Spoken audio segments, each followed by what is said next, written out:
Hello বন্ধুরা, haunting cineplex চ্যানেলে তোমাদেরকে স্বাগতম। আজকের এই ভিডিওতে আমি তোমাদের জন্য 2024 সালে রিলিজ পাওয়া সাইকোলজিক্যাল হরর লং লেগস মুভির সম্পূর্ণ বাংলা এক্সপ্লেনেশন নিয়ে এসেছি। বন্ধুরা, তোমরা যারা আমার চ্যানেলে একেবারে নতুন বা চ্যানেলটি এখনও সাবস্ক্রাইব করোনি, তারা অবশ্যই চ্যানেলটি সাবস্ক্রাইব করবে, সাথে নোটিফিকেশন বাটনটিও অন করে দিও কিন্তু। আশা করি আজকের ভিডিওটি তোমাদের বেশ ভালো লাগবে। তো চলো আর কথা না বাড়িয়ে আজকের মুভি এক্সপ্লেনেশন শুরু করা যাক।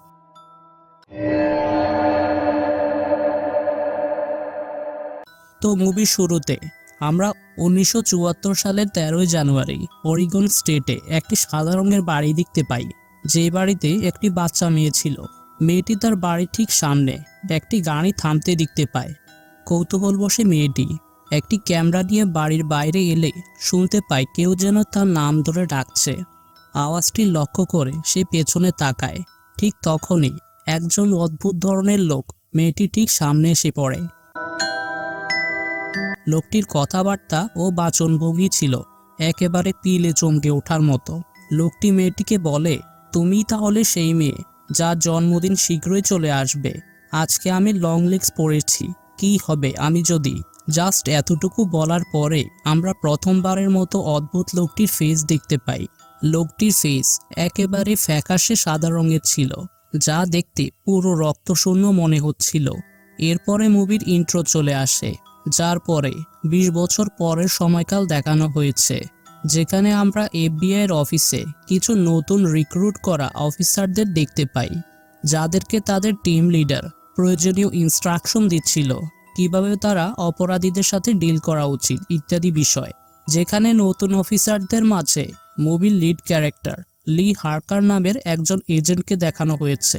লি হার্কার তার পার্টনারকে নিয়ে একজন অপরাধীকে ধরতে যায়।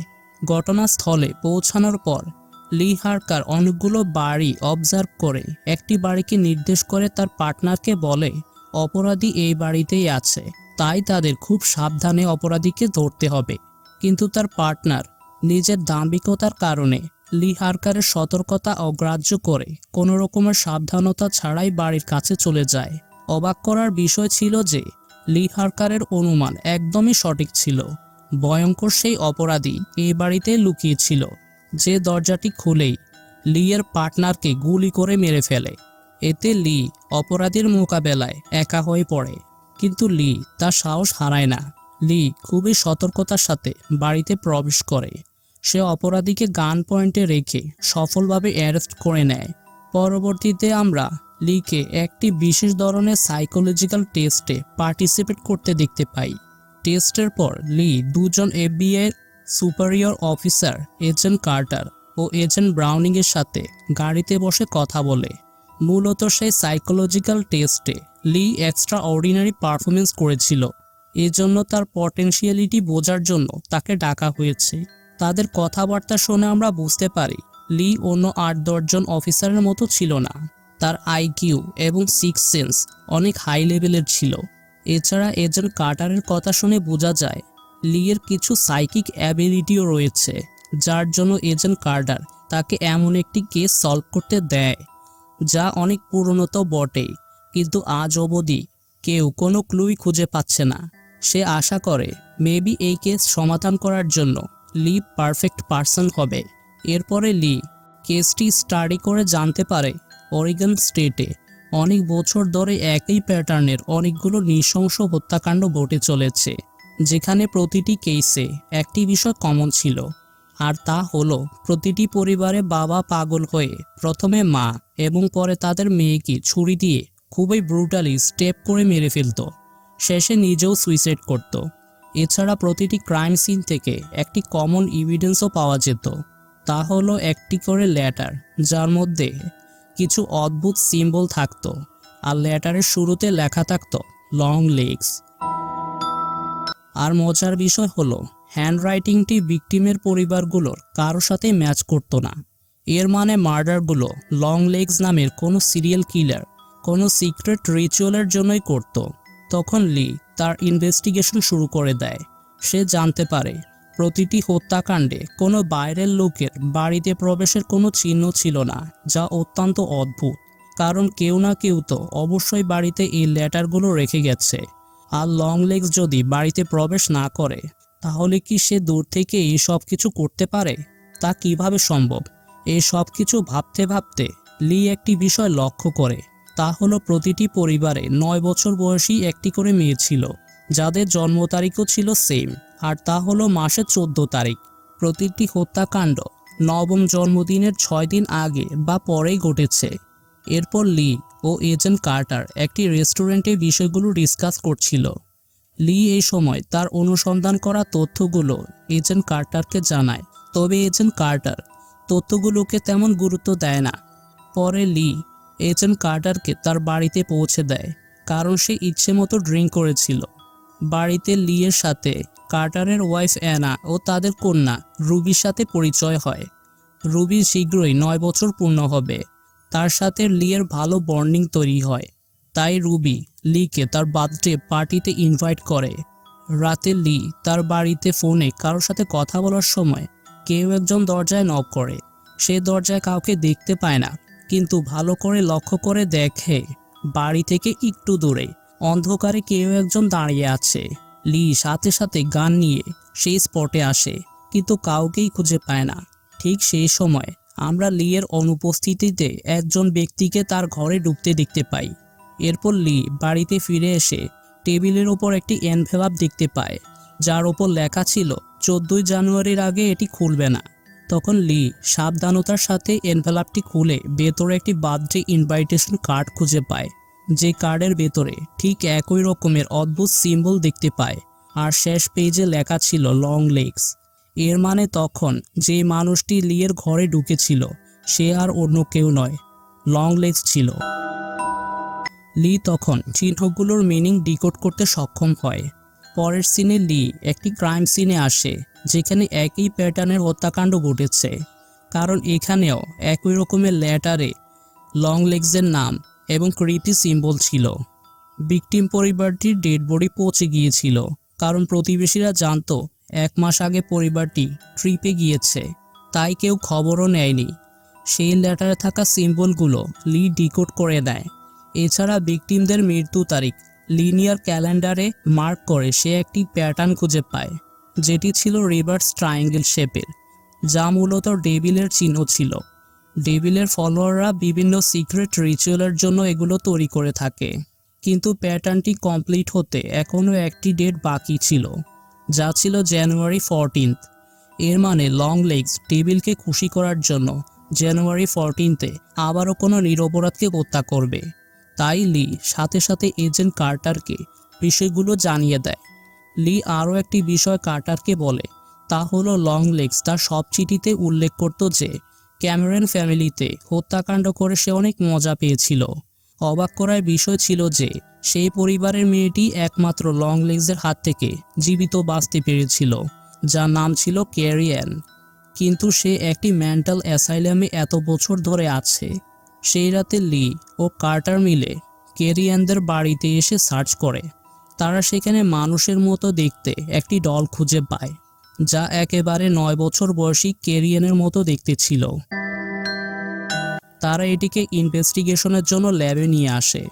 ফরেনসিক থেকে জানানো হয় ডলটি অত্যন্ত নিখুঁতভাবে হাতে তৈরি করা হয়েছে, যার মাথায় একটি ফাঁপা মেটালিক বল রয়েছে, যা থেকে এক ধরনের ভাইব্রেশন বের হচ্ছিল। তখন লি হঠাৎ করে একটি ভিশনের মাধ্যমে লং লেগসের সেই ডলটি তৈরি করা দৃশ্য দেখতে পায়। ডলটি একদমই কোনো স্বাভাবিক ডল নয়, কারণ ফরেনসিকের লোকটিও এর কাছে এসে অস্বস্তি অনুভব করছিল।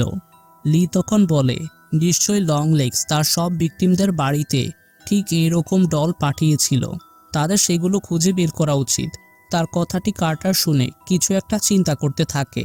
পরের সিনে আমরা একজন অদ্ভুত লোককে একটি দোকানে প্রবেশ করতে দেখতে পাই, যে কিনা কাউন্টারে থাকা একটি মেয়ের সামনে এসে ক্রিপি আচরণ শুরু করে। মেয়েটি তখন তার বাবাকে ডাকতে থাকে। আসলে এই লোকটি ছিল সেই লং লেগস, যাকে আমরা মুভির শুরুতে মেয়েটির সাথে কথা বলতে দেখেছিলাম। পরে লং লেগস গাড়ি নিয়ে কোথাও যাচ্ছিল। সে সাইকোর মতো আচরণ করতে থাকে। এইদিকে লি এবং কার্টার মেন্টাল অ্যাসাইলামে এসে জানতে পারে কেরিয়ান গত 20 বছর ধরে মানসিক সমস্যা নিয়ে এখানে আছে। সে বাইরের পৃথিবী সম্পর্কে কিছুই জানে না, আর কারো সাথে কথাও বলে না। তবে অদ্ভুত ব্যাপার হলো, গত 20 বছরে এই প্রথম কোনো একজন লোক তার সাথে দেখা করতে গতকাল এসেছিল, যার সাথে দেখা করার পর সে একেবারে সুস্থ হয়ে গেছে। লি তখন রেজিস্টার চেক করে দেখতে পায় ভিজিটরের নাম লি হার্কার লেখা, অর্থাৎ লং লেগস এটি লিখে কেরিয়ানের সাথে দেখা করেছে। আর সেই তাকে কোনোভাবে ঠিক করেছে, যেভাবে সে গত 20 বছর আগে তাকে অসুস্থ করে দিয়েছিল। লং লেগস লি হার্কারকে খুব ভালোভাবেই চিনত, তবে কিভাবে তা আমরা কিছুক্ষণ পরে জানতে পারবো। লি হার্কার তখন কেরিয়ানের সাথে কথা বলে বুঝতে পারে কেরিয়ান পুরোপুরি লং লেগসের অনুসারী হয়ে গেছে, কারণ সে বিনা দ্বিধায় তার পরিবারের মৃত্যুর ঘটনাগুলো বলে যাচ্ছিল। সাথে সে এও বলেছে সে লং লেগসের আদর্শের জন্য নিজের জীবনও উৎসর্গ করতে পারে। এই সব কিছু এজেন্ট কার্টারের কাছে খুবই জটিল মনে হয়। সে মনে করে এই কেসের সাথে লি হার্কার কোনো না কোনোভাবে অবশ্যই কানেক্টেড। সে পুরনো রেকর্ডস চেক করে জানতে পারে 1974 সালের 13 জানুয়ারি লিয়ের মা রুথ পুলিশে একটি রিপোর্ট করে বলেছিল একজন পেল হোয়াইট ক্রিপি লোক তার বাড়ির সামনে গাড়ি দাঁড় করিয়েছে আর তার মেয়ে লিয়ের সাথে কথা বলছে। পরে পুলিশ তেমন গুরুত্ব না দিলে কেসটি বন্ধ হয়ে যায়। তবে কার্টার বলে লং লেগসের সাথে লিয়ের অবশ্যই কোনো কানেকশন আছে, কেননা লিয়ের জন্মদিন ছিল 14 জানুয়ারি, আর তার একদিন আগেই লং লেগস তার সাথে কথা বলেছিল। এজেন্ট কার্টার লিকে তার বাড়ি গিয়ে পুরনো জিনিসপত্র চেক করতে বলে, যাতে সে এমন কিছু খুঁজে পায় যা তাকে মনে করিয়ে দিবে সেই দিন তার সাথে কি ঘটেছিল। কার্টারের কথা মতো লি তার পুরনো বাড়িতে ফিরে আসে, যেখানে তার মা রুথ বসবাস করত। লি ও রুথের কথা শুনে আমরা বুঝতে পারি তাদের মধ্যে তেমন ভালো সম্পর্ক নেই। রাতে লি তার পোলারয়েড ক্যামেরায় কিছু পুরনো ছবি খুঁজে পায়, যেখানে একটি ছবিতে লং লেগসের ক্লিয়ার ছবি সে পেয়ে যায়। আসলে মুভির শুরুতে ক্যামেরা হাতে যে ছোট বাচ্চা মেয়েটির সাথে লং লেগস কথা বলেছিল সে আর অন্য কেউ নয়, লি হার্কারে ছিল। ছোট লি তখন তার সাথে কথা বলতে আসা স্ট্রেঞ্জার লোকটির ছবি তুলে ফেলেছিল। লি তার মাকে জিজ্ঞাসা করে 13 জানুয়ারি 1974 সালে কি হয়েছিল তাদের সাথে। রুথ তাকে জানায় এই বিষয়ে তার কিছুই মনে নেই, তবে রুথের ফেস দেখে বোঝাই যাচ্ছিল সে কিছু তো লুকাচ্ছিল। তখন আমরা ফ্ল্যাশব্যাকে দেখতে পাই সেই দিন রুথ নিজেই পুলিশকে কল করে রিপোর্ট করেছিল, এবং পরে সে লং লেগসকে জিজ্ঞাসাও করে যে সে কে আর তার মেয়ের সাথে কেন কথা বলছে, সে কি চায়। তখন লং লেগস তার কথার কোনো উত্তর না দিয়ে অদ্ভুতভাবে গান গাইতে শুরু করে। কিন্তু লং লেগস যেহেতু সিরিয়াল কিলার ছিল, সে কেন লি ও তার মা রুথকে হত্যা করলো না? এই প্রশ্নের উত্তর আমরা কিছুক্ষণ পরেই পেয়ে যাব। এনিওয়ে, লি হার্কার লং লেগসের ছবিটি এফবিআই এর কাছে দিয়ে দিলে পুলিশ দ্রুত লং লেগসকে ধরে ফেলে। রিমান্ডের সময় লং লেগসের আচরণ দেখে সবাই নিশ্চিত হয় এই লোকটি ডেভিলের অনুসারী। তখন লি হার্কার ধারণা করে লং লেগসের নিশ্চয়ই কোনো পার্টনার আছে, যে কিনা সেই ডল ও লেটারগুলো ভিকটিমদের বাড়িতে পৌঁছে দিয়েছে। কেননা প্রত্যেকটি কেসে কোনো প্রকার ফোর্স এন্ট্রির কোনো এভিডেন্স ছিল না। তাই লি হার্কার লং লেগসকে জিজ্ঞাসা করে তাকে এই কাজে কে সাহায্য করেছে। লং লেগস তখন লিকে বলে এই প্রশ্নটি কেন তুমি তোমার মাকে করছো না। লং লেগস তখন সাথে সাথে শয়তানের নাম নিয়ে টেবিলে মাথা ঠুকে আত্মহত্যা করে ফেলে। এই সব কিছু এত দ্রুত ঘটতে দেখে লি একেবারে শকড হয়ে যায়। তবে এজেন্ট কার্টার লি হার্কারের উপর বেশ রেগে যায়, কারণ লি লং লেগসকে তার পার্টনারের নাম বলার জন্য বেশ জোরাজুরি করছিল, যার জন্য হয়তো লং লেগস আত্মহত্যা করেছে। এসব বলে কার্টার সেখান থেকে চলে যায়। লি ভাবতে থাকে লং লেগস কেন তার মায়ের নাম মেনশন করলো। নিশ্চয়ই তার মা এই বিষয়ে জড়িত এবং অনেক কিছু জানে। লি ও এজেন্ট ব্রাউনিং তখন রুথের বাড়িতে আসে। লি একা বাড়িতে প্রবেশ করে রুথকে খুঁজতে থাকে। হঠাৎ সে একটি গান ফায়ারের আওয়াজ শুনে জানালার সামনে এসে যা দেখে তাতে তার পায়ের নিচ থেকে মাটি সরে যায়। সে দেখতে পায় রুথ একটা নানের ড্রেস পরে গাড়ির কাছে এগিয়ে যাচ্ছে। তার হাতে আছে একটি শর্টগান। সে আচমকা গুলি করে ব্রাউনিংকে মেরে ফেলে। লি দ্রুত গান নিয়ে সেখানে ছুটে যায়। সে দেখে তার মা একটি ডলকে বন্দুকের পয়েন্টে রেখে দাঁড়িয়ে আছে। এই ডলটি দেখতে একেবারে ছোটবেলার লিগের মতো। এই সব কিছু দেখে লি বুঝতে পারে লংলেগসের পার্টনার আর অন্য কেউ নয়, তার নিজের মা রুথ ছিল। লি তখন রুথকে বলে, লংলেগস মারা গেছে, তাই এইসব কিছু এবার বন্ধ করো। এটি শুনেই রুথ বলে উঠে, লংলেগস মুক্ত হয়ে গেছে। এই কথা বলে সে ডলটির ঠিক মাথায় শুট করে। এতে মাথার ভেতরে থাকা মেটালিক বলটি ধ্বংস হয়ে এক ধরনের কালো ধোঁয়া বের হতে দেখা যায়। এর প্রভাবে সাথে সাথে লিয়ের মাথা থেকেও একই ধরনের কালো ধোঁয়া বের হতে আমরা দেখতে পাই। এর মানে লংলেগস ডলটির সাহায্যে লিয়ের ওপর ব্ল্যাক ম্যাজিক করেছিল, যার ফলে সে লংলেগসের ঘটনাটি একেবারে ভুলে গিয়েছিল। তবে এর প্রভাবে লি হারকার জ্ঞান হারিয়ে ফেলে। তখনই একটি ফ্ল্যাশব্যাকের সাহায্যে আমাদের 1974 সালের 13 জানুয়ারির আসল ঘটনাটি দেখানো হয়। সেদিন লংলেগস, যার আসল নাম ছিল ডেল কোবেল, যে কিনা একজন ডল মেকার ছিল, সে 9 বছর বয়সী লি হারকারের সাথে অদ্ভুতভাবে কথা বলে। এইসব দেখে রুথ ভয় পেয়ে পুলিশকে কল করলে লংলেগস তখনকার মতো সেখান থেকে চলে যায়। কিন্তু সে পরে আবারও ফিরে এসে রুথকে তার নিজের বাড়িতেই খুব খারাপভাবে বন্দি করে ফেলে। লংলেগস রুথকে দুটো অপশন দেয়, হয় রুথ লংলেগসকে তার বাড়িতে থাকতে দিবে এবং তার সহকারী হবে, নয়তো সে রুথ ও তার মেয়ে লি হারকার দুজনকে মেরে ফেলবে। রুথ বাঁচার জন্য আর কোনো উপায় না পেয়ে রাজি হয়ে যায়। সে লংলেগসকে তার বাড়ির বেসমেন্টে থাকতে দেয়। সেখানে বসেই লংলেগস তার ভিকটিমদের দল তৈরি করত। আর রুথ নানের পোশাক পরে বিভিন্ন চার্চের নামে উপহার হিসেবে সেই দলগুলো বাক্সে করে ভিকটিমের পরিবারগুলোতে নবম জন্মদিনের আগে বা পরে পৌঁছে দিত। লেটারগুলো বাক্সের মধ্যেই থাকতো। যেহেতু লংলেগস তার ভিকটিম পরিবারে বাবাকে ম্যাজিক করে তাকে দিয়ে পরিবারটিকে হত্যা করত, কিন্তু লিয়ের পরিবারে তো বাবা ছিল না। লংলেগস এটিকে সুযোগ হিসেবে নিয়ে জোরপূর্বক লিয়ের মাকে তার সহকারী বানিয়ে নেয় এবং তাকে দিয়ে দলগুলো ভিকটিমের পরিবারে পৌঁছাতো। পরিবারগুলো বাক্স খুললেই দলের ভেতরে থাকা ব্ল্যাক ম্যাজিক করা বলের প্রভাবে বাবা প্রথমে বাচ্চার মা এবং পরে বাচ্চাটিকে মেরে নিজে আত্মহত্যা করত। এনিওয়ে, লিয়ের জ্ঞান ফেরার পরে সে তার মায়ের ঘরে একটি ফোন বাজতে দেখে সেটি রিসিভ করে। ফোনের অন্য পাশ থেকে সে একটি শয়তানের কণ্ঠস্বর শুনতে পায়, যেখানে বলা হয়, তুমি কি রুবির বার্থডে পার্টিটি মিস করবে? এটি শুনে লিয়ের মনে পড়ে যায় এজেন্ট কার্টারের মেয়ে রুবির বার্থডেও 14 জানুয়ারি, যেদিন সে 9 বছরের হয়ে যাবে। অর্থাৎ লংলেগস এবং রুথের নেক্সট টার্গেট আর অন্য কেউ নয়, এজেন্ট কার্টারের পরিবার ছিল। এসব বুঝতে পেরে লি খুবই দ্রুত গাড়িতে করে ছুটে যায় এজেন্ট কার্টারের পরিবারকে বাঁচাতে।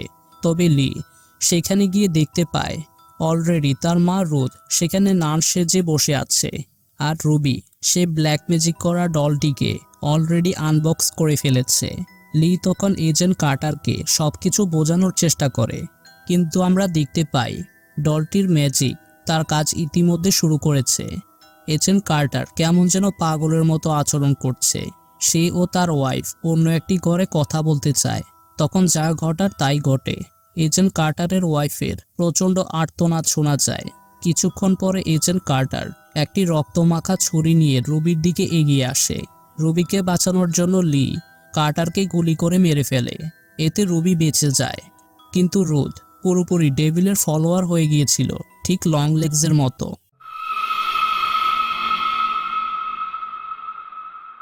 রুবিকে না মারলে তাদের স্যাটানিক রিচুয়াল পূর্ণ হবে না। তাই রুথ একটি ছুরি বের করে নিজেই ছোট রুবিকে হত্যা করতে যায়। তখন আর কোনো উপায় না পেয়ে রুবিকে বাঁচানোর জন্য লি তার মাকে শুট করে দেয়। শয়তানি পরিকল্পনা নস্যাৎ হয়ে যায়। এরপর লি সেই অভিশপ্ত ডলটিকে গান পয়েন্টে নিয়ে ফায়ার করতে চায়, কিন্তু গান থেকে কোনো গুলি বের হয় না। তখন আমরা দেখি লি কেমন যেন ডলটির দিকে তাকিয়ে স্টাক হয়ে গেছে। সে রুবিকে বলে, আমাদের এখন দূরে কোথাও চলে যেতে হবে। তখন আমাদের লংলেগসের ইনভেস্টিগেশনের সিনটি দেখানো হয়, যেখানে সে শয়তানের নাম নিয়ে এক ভয়ানক অট্টহাসি শুরু করে।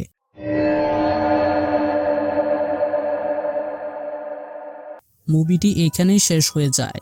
তবে একটি বিষয় তোমাদের কনফিউশন থাকতে পারে, লি কেন ডলটিকে শ্যুট করেনি আর গান থেকে গুলি বা কেন বের হলো না? আমি মনে করি গানটিতে হয়তো বুলেট শেষ হয়ে গিয়েছিল, অথবা নেক্সটে কোনো সিকুয়েল আসতে পারে ডলটিকে কেন্দ্র করে। কেননা লং লেগসের অনুসারী সেই মেন্টাল অ্যাসাইলামের কেরিয়ান নামের মেয়েটি কিন্তু এখনও জীবিত আছে। মেবি লং লেগস এতের মতো কিছু ফলোয়ার রেখে গেছে তার কাজ চালিয়ে যাওয়ার জন্য। যাই হোক, তোমরা এই বিষয়ে কি মনে করো তা আমাদের কমেন্টে জানাতে পারো। বন্ধুরা, আমাদের আজকের মুভি এক্সপ্লেইন ভিডিওটি আপনাদের কেমন লেগেছে তা অবশ্যই আমাদের কমেন্ট করে জানাবেন। ভিডিওটি ভালো লাগলে অবশ্যই একটি লাইক ও শেয়ার করবেন। আমাদের চ্যানেলে ভিজিট করে চ্যানেলে থাকা এরকম আরও এক্সক্লুসিভ কন্টেন্টগুলো দেখতে পারেন। পরবর্তীতে আবারও ফিরে আসব নতুন কোনো এক্সপ্লেইন ভিডিও নিয়ে। ততক্ষণ পর্যন্ত সবার সুস্বাস্থ্য কামনা করে আজ বিদায় নিচ্ছি। Good bye.